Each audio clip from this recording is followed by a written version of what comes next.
লোকে আমাকে ভরসা করত, ছেলেগুলো এসে দাঁড়াতো, স্যার এটা কি করব, ওটা কি করব। আমি বুঝিয়ে দিতাম, ভালো লাগতো। মনে হতো এই কাজটুকুই আমার, এর বাইরে আমার কিছু আর চাওয়ারও নেই। আমি বরাবরই একটু আলাদা ধরনের মানুষ, ভিড়ের মধ্যে থেকেও একা। আমি ঠিক করে রেখেছিলাম মনে মনে, প্রেম, ঘর সংসার এসব আমার জন্য নয়। কেউ একজন আমার জীবনে এসে দাঁড়াবে, আমাকে আঁকড়ে ধরবে, এমন কথা ভাবতেও পারতাম না। নিজেকে আমি যেন এক নির্জন দ্বীপের মতো সাজিয়ে রেখেছিলাম, চারপাশে প্রকাণ্ড প্রাচীর। তারপর আহানা এলো। প্রথম দিন তেমন করে খেয়ালও করিনি। লাজুক একটা মেয়ে, কথা বলতে গেলে চোখ নামিয়ে নেয়, আবার পরক্ষণেই কি একটা কথায় খিলখিল করে এসে ওঠে। কাজের মধ্যে কোনো সমস্যা হলেই সে আমার কাছে আসতো। স্যার, এটা বুঝতে পারছি না। আমি বুঝিয়ে দিতাম, আবার আসতো, আবার বুঝিয়ে দিতাম।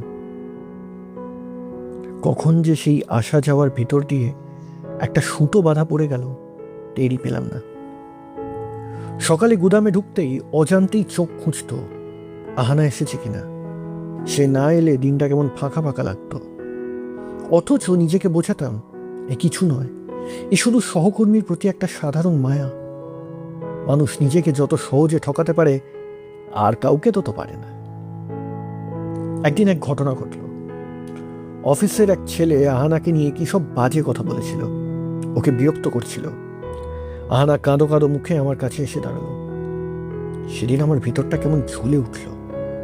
আমি গিয়ে সেই ছেলেটাকে কড়া কথা শুনিয়ে দিলাম, শাসিয়ে দিলাম, যাতে আর কোনোদিনও এমন সাহস না করে।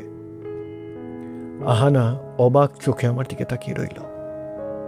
তার কিছুদিন পরেই এক বিকেলে সে আমাকে আড়ালে ডেকে নিল, মাথা নিচু করে গলা কাঁপিয়ে বলল সে আমাকে ভালোবাসে। আমি চুপ করে রইলাম, কি বলবো ভেবে পেলাম না। হ্যাঁও বললাম না, নাও বললাম না। শুধু একটা অস্বস্তি, আবার তার সঙ্গে মিশে একটা অদ্ভুত ভালো লাগা। দুটো একসঙ্গে বুকের ভেতর পাক খেতে লাগলো। আমি স্পষ্ট করে কিছু বুঝলাম না, অথচ তার সঙ্গে কথা বলাও বন্ধ করলাম না।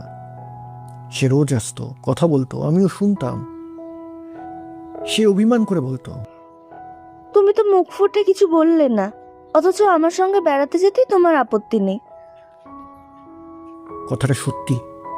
আমি নিজেও জানতাম না কেন এমন করছি।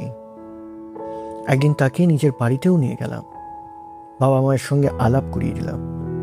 মা ওকে যত্ন করে খাওয়ালেন, গল্প করলেন। আহানা সলজ্জ হাসিতে ঘরময় ঘুরে বেড়ালো।